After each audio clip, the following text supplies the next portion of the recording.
A ver, primero tengo que decir que yo comencé, o sea, mi aproximación, mi llegada a la traducción de literatura, de textos literarios, se dio por una necesidad. Yo estudié filología francesa en Francia. De 300 estudiantes yo era prácticamente el único no francófono junto con una rumana. Y me acuerdo de esta anécdota de esta primera clase, en la clase de literatura general y comparada, en que trabajamos el mito de Electra en Euripideo, Esquilo y Sófocles. Y el profesor nos hizo leer una especie de texto donde se hablaba de Clitemnestra y que había nacido de un huevo y que se había acostado con Zeus en la cama, con el hermano, no sé quién. Y entonces me pareció la historia tan truculenta que yo atribuí esa complejidad o esa confusión, esos datos que me parecían rarísimos, a mi falta de comprensión, a mi falta de nivel de francés en este caso, según yo. Y lo que hice fue ponerme a traducir estos textos clásicos para estar seguro de que lo que yo estaba escuchando en boca del profesor era lo que realmente decía. Entonces, yo diría que la traducción literaria en un primer momento es una necesidad. Ha sido una necesidad académica, una necesidad de comprender. Luego, evidentemente, con el transcurso del tiempo y con la práctica de la traducción literaria, mi aproximación fue cambiando, ¿no? Se volvió, sin duda, un trabajo de creación, de recreación, y también una actividad inmersa de placer y de pasión, con mucho rigor. Y también creo que toda esta combinación de esta primera necesidad académica, de esta conciencia, esta convicción de que es una pasión traducir literatura, llegué más bien a la convicción, ¿sí? A la convicción de que la traducción literaria es una responsabilidad, ¿no? Porque estoy trabajando con corpus literarios nacionales, con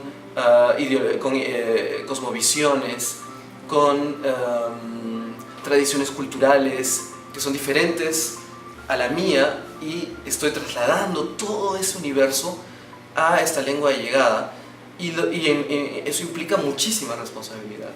Entonces, traducir literatura, traducir textos literarios implica eso, ¿no? Desde la necesidad, pasando por la pasión, indudablemente el placer, y hasta llegar a la idea de la responsabilidad.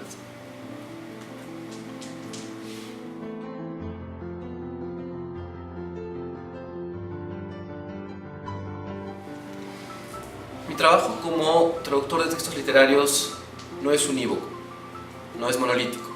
Depende de qué texto tenga que traducir, depende de qué género traduzca. Comencé traduciendo, bueno, digamos profesionalmente, comencé traduciendo poesía. Y siendo yo poeta, mi aproximación al poema, al conjunto de poemas, a la antología, qué sé yo, a la obra, la he hecho desde una postura muy intimista. Además, siempre he traducido poetas que me han gustado.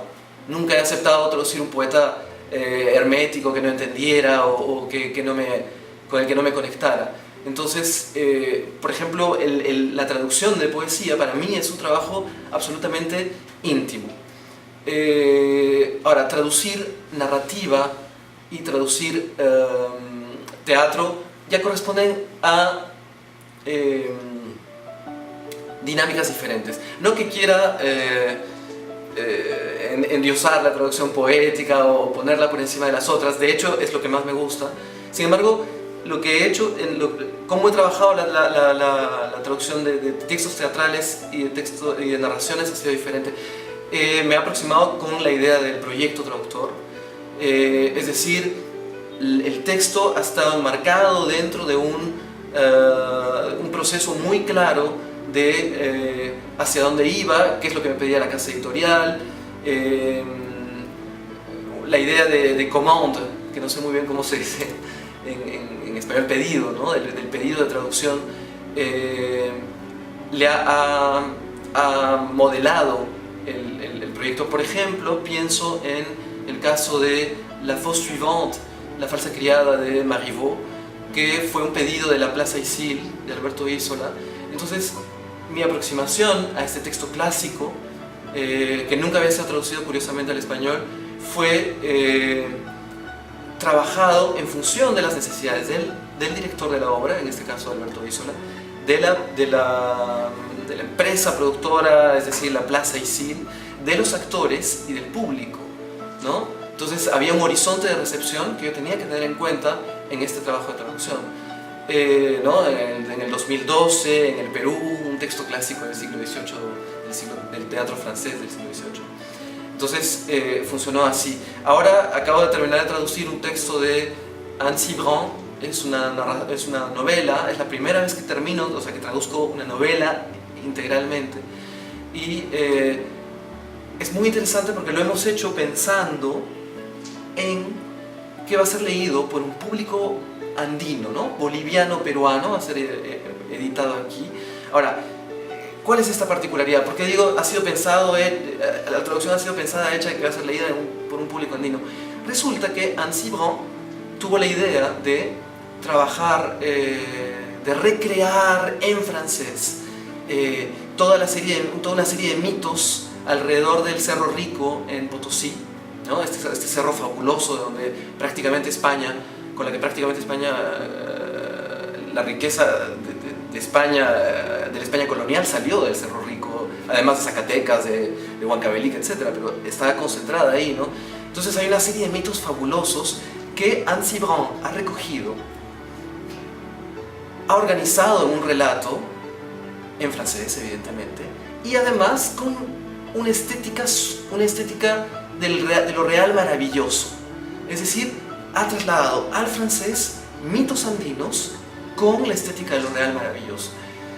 Y entonces lo que yo estoy haciendo es regresar a la fuente, porque esos mitos andinos ella los escuchó en español, y la estética de lo real maravilloso es la estética hispanoamericana por excelencia. Entonces estoy haciendo un trabajo de regreso de la recreación. Es un poquito complicado, una aritmética media rara, pero para decir que en ese caso mi aproximación al texto narrativo ha sido también con parámetros muy claros. Lo que no me pasa con la poesía, ¿no? Donde efectivamente mi mismo perfil de poeta hace que en mi trabajo de traducción sea diferente, quizás mucho más creativo. Quizás.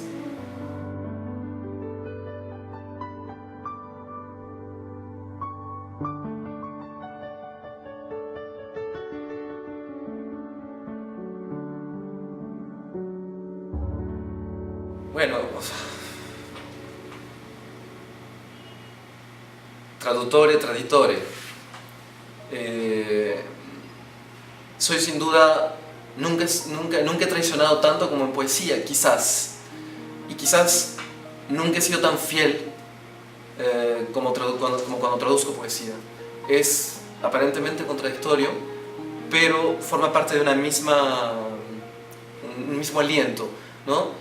Efectivamente, he traducido a Watanabe al francés, y traducir a Watanabe al francés desde esa estética peruano-japonesa, desde ese elogio del refrenamiento, como hay un libro que se llama, una antología de poesía de Watanabe, que se llama Elogio al refrenamiento, ¿no? Esa especie de oxímoron que es Watanabe, ¿no? Una exuberancia y un refrenamiento al mismo tiempo, implicaba tomar decisiones estéticas, incluso culturales, ¿no? que han hecho que mi traducción de Watanabe sea sin duda la pasión de Jesús Martínez por Watanabe, ¿no? Entonces me imagino que cualquiera que lea esa traducción, no hay muchas traducciones de Watanabe al francés tampoco, no creo que se pueda comparar mucho, pero cualquiera que lea esa traducción y me conozca a mí, conozca un poco mi poesía, sin duda va a encontrarme en algún resquicio, en alguna esquina, o quizás en todo el texto, no lo sé, sin ninguna voluntad de yo ponerme por delante, evidentemente, pero como lo dije antes, siempre he traducido poetas que me han apasionado, como Alda Merini, por ejemplo, una poeta italiana que tradujo al español, en fin, no sé, se me van ahorita pienso en estos dos nombres con los cuales particularmente me enganché, y el trabajo evidentemente ha sido con una dosis de subjetividad que he pretendido no traicionar al autor, sin embargo traicionándolo al mismo tiempo.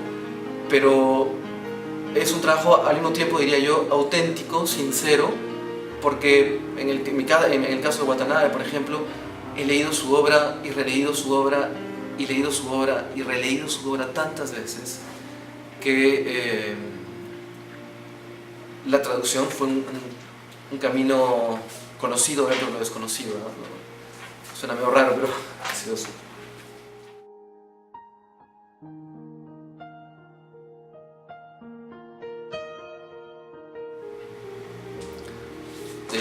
A ver, definitivamente la investigación es un elemento básico en la traducción, no lo he dicho, ¿no? Pero cuando he hablado de mi aproximación a la traducción, evidentemente dentro del proyecto está la fase primera, básica de la investigación.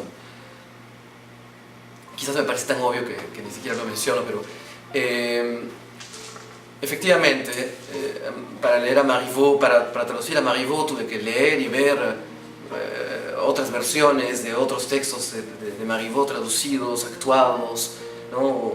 Un verdadero trabajo de erudición, hasta cierto punto agotador, pero que es la única manera de poder comprender, entre comillas, porque no sé qué significa finalmente comprender, pero introducirte en ese mundo del autor. Ahora, hablando de narrativa precisamente, Anne Cibran, esta última francesa que acabo de terminar de traducir al español,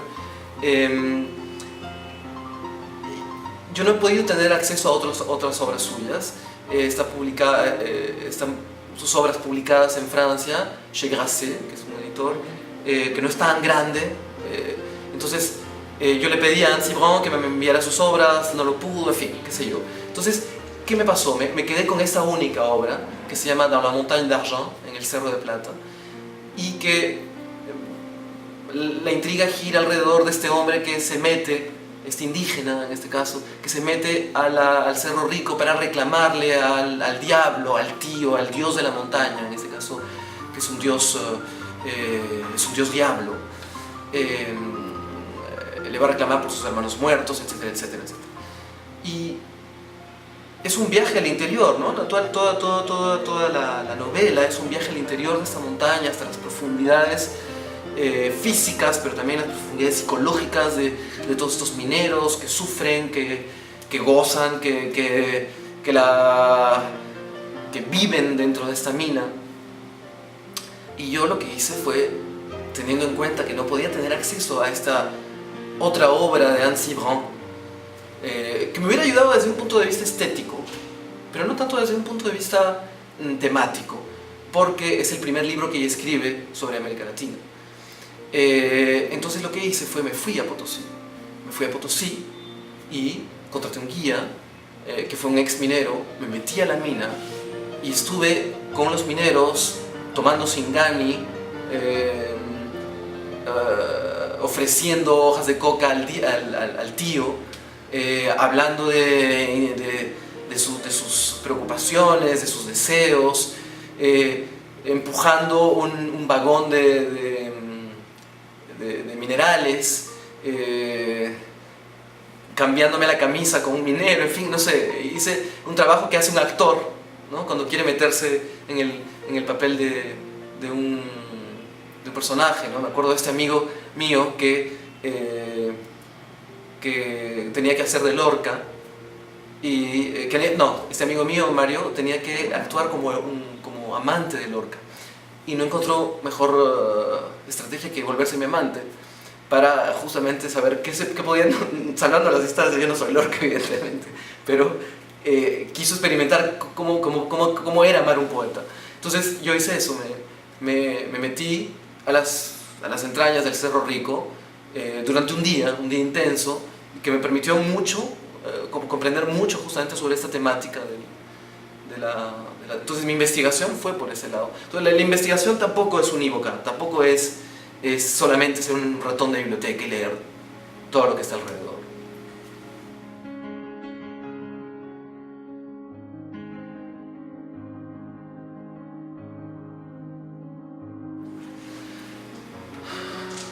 Los retos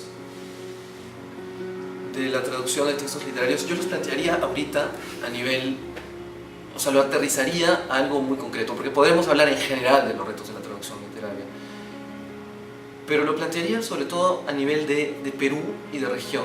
Acabo de participar en un encuentro, un seminario de traductores literarios confirmados. Éramos un grupo de traductores literarios de América Hispánica y de España, éramos 13 en total, y conversamos durante una semana a puerta cerrada.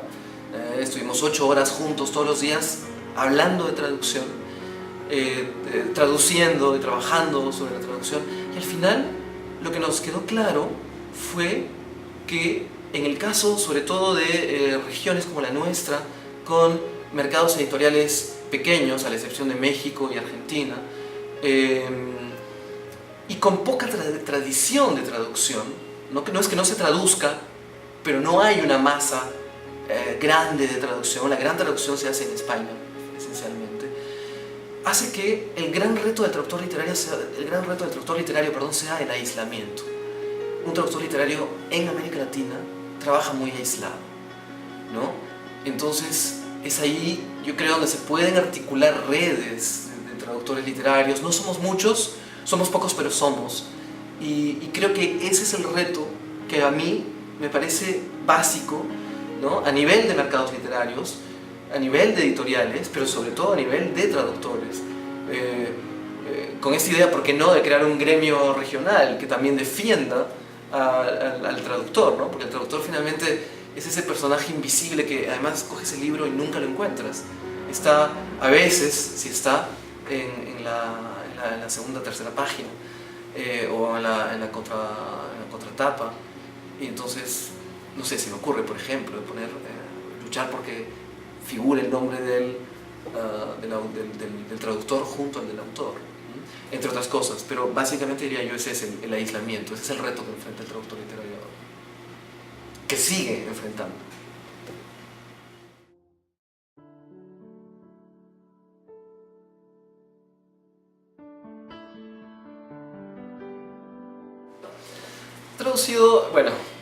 Traducido un par de escritores vivos.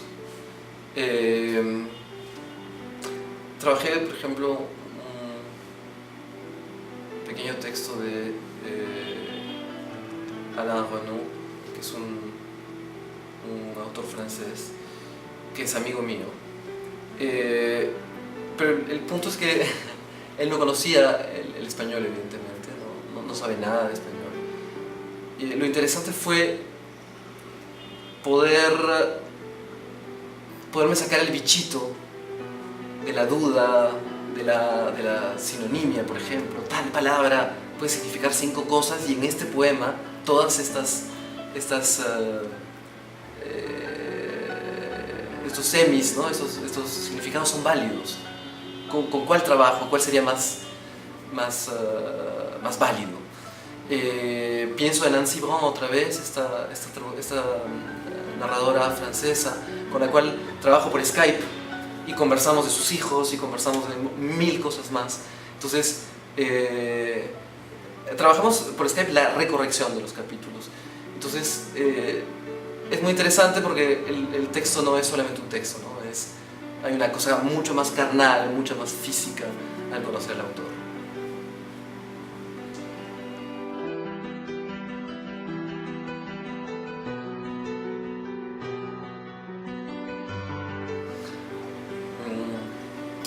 Dos anécdotas que yo considero que son muy sabrosas. La primera fue, bueno, tengo muchas, pero hay dos que les voy a contar. Esta primera es del texto de Marivaux, de La Fausse Suivante, La falsa criada. El personaje principal es un chevalier, es decir, bueno, les narro la intriga más o menos. Es una señorita que es de buena sociedad, y que en el siglo XVIII se estilaba, y en algunos países aún se estila. La familia ha decidido presentarle a un candidato para matrimonio, ¿no? A un pretendiente. Entonces ella, que es una mujer de armas tomar, muy decidida, decide no contentarse simplemente con el hecho de que le hayan presentado a este tal Lelio, se llama el pretendiente, y decide investigar. Quiere saber con quién se va a comprometer, a quién va a amar. Y para hacerlo no tiene mejor idea que disfrazarse de hombre, de caballero, ¿de acuerdo? Entonces en francés, caballero, chevalier, y chevalier en francés nos remite inmediatamente al título de nobleza. Entonces ella, siendo una mujer de cierto rango social, disfrazarse de chevalier era algo que podía hacer. Ahora, en español, traducir chevalier como caballero era insuficiente. Insuficiente además, pensando en lo que les decía hace un momento sobre el proyecto de traducción, un público en Lima en el 2012, y caballero, yo sentía que esa traducción nos remitía a una idea primeramente de hombre mayor, ¿no? El caballero, y no necesariamente a una idea de nobleza, de un rango aristócrata.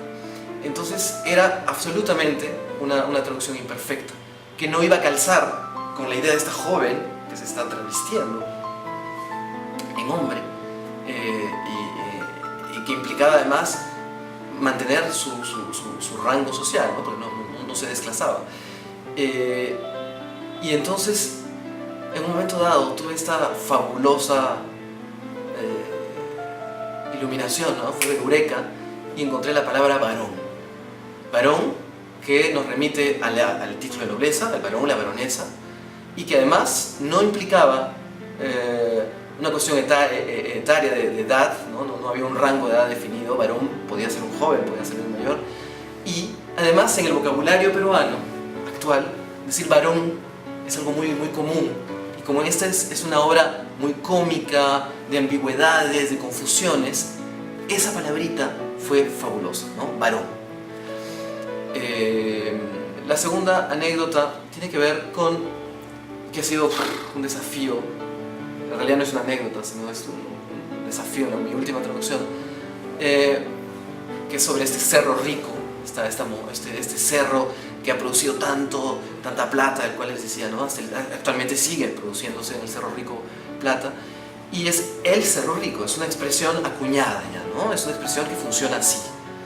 En francés, cerro es la montaña, es femenino, y no hay otra posibilidad. Entonces, la escritora ha hecho una novela alrededor de un personaje femenino que es intraduciblemente masculino.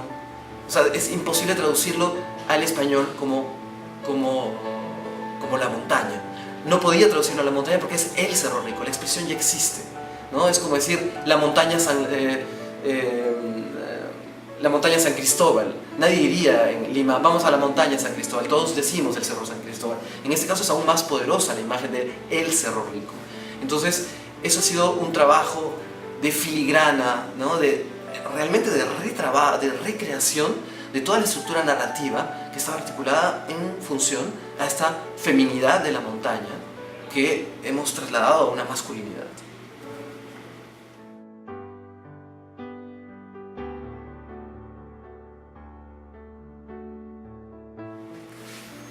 Lo que puedo transmitir,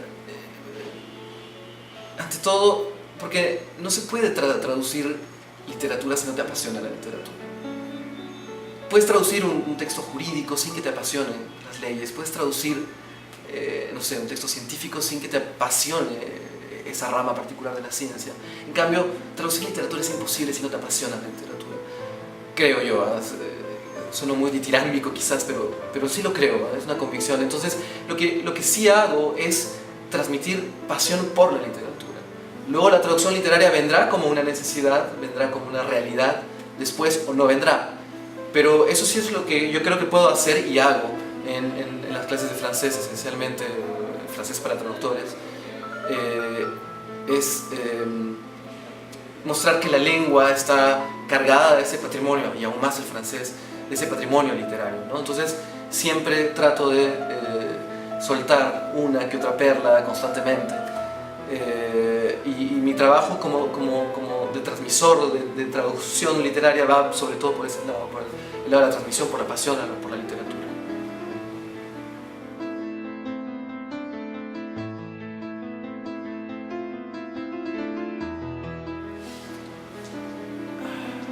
Bueno, o sea, no es que no exista la traducción literaria en el Perú dentro de la universidad, ¿no? Creo que hay otras universidades que ya tienen cursos, etcétera, etcétera, y se maneja menos bien o mucho mejor, etcétera, etcétera, qué sé yo, pero hay. Ahora, ¿qué se puede hacer dentro de las carreras de traducción en el Perú, que son 4 universidades, creo, más o menos las que manejan esto? Entonces, estamos hablando de un universo pequeño. Como lo dije antes, esa pasión por la literatura, crear hábitos de lectura. O sea, comencemos por eso, por lo más sencillo, crear hábitos de lectura.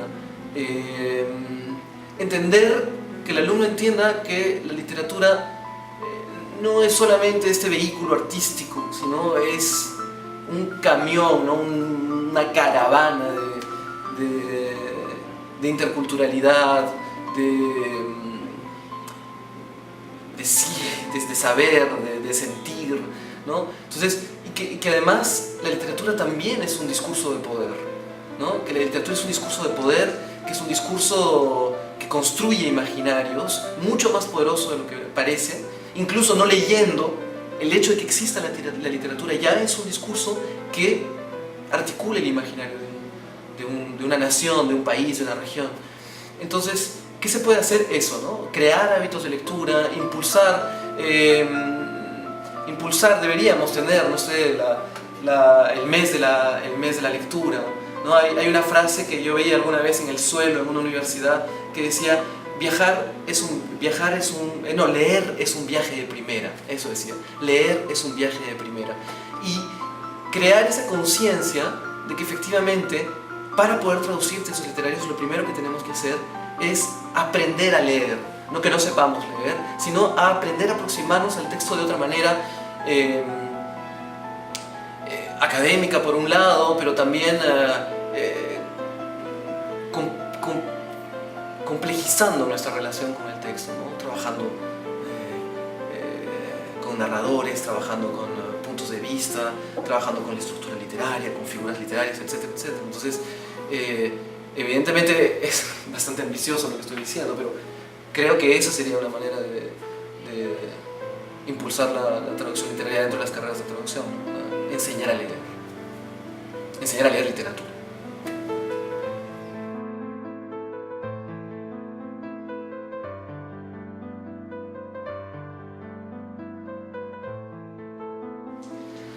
Bueno, yo creo que ya hemos hablado del tema de la fidelidad y la creación. No creo que haya una respuesta única, creo que cambia de traductor a traductor. Yo no soy fiel, además, en ningún aspecto de mi vida. La fidelidad es algo que me da mucho miedo. Entonces, cuando traduzco tampoco soy fiel. Sin embargo, soy muy... o sea, no soy fiel porque finalmente termino reflejándome voluntariamente en los autores que he elegido traducir. Ojo, estoy hablando de los autores que he elegido traducir. Luego hay otros tipos de situaciones, ¿no? En los que he tenido pedidos de traducción. La situación creo que es diferente. Pero yo no sé, honestamente hablar de fidelidad en traducción es un tema que termina molestándome porque siento que además estamos plagados o inmersos en esta idea como si la fidelidad fuera además un valor absoluto y construido, preconcebido, que pudiéramos medir, ¿no? A partir del momento en que estoy decidiendo traducir, ya no estoy siendo fiel, ¿no? Sería fiel si me mantuviera en el texto original y punto. Entonces, a partir de ese solo acto, a partir del mero acto traductor, ya no estoy siendo fiel. Entonces, creo que la fidelidad no es una categoría que convenga finalmente. Luego, la literalidad, bueno, pues hay literalidades que funcionan, otras que no, pero que no funcionan, unas que son necesarias, Pero creo que también está muy conectado a esta idea de la fidelidad, ¿no? que tanto nos obnubila, nos presiona. Finalmente, de lo que se trata es de entender al autor, de poder entender al autor y de poder transmitir eso que es entendido del autor, que finalmente va a ser parcial, ¿ah? Porque por más Watanabe que he leído y que soy amigo de sus hijas y de su viuda y de su última esposa y qué sé yo, y que lo he expulgado hasta el final, Watanabe siempre será mi visión de Watanabe.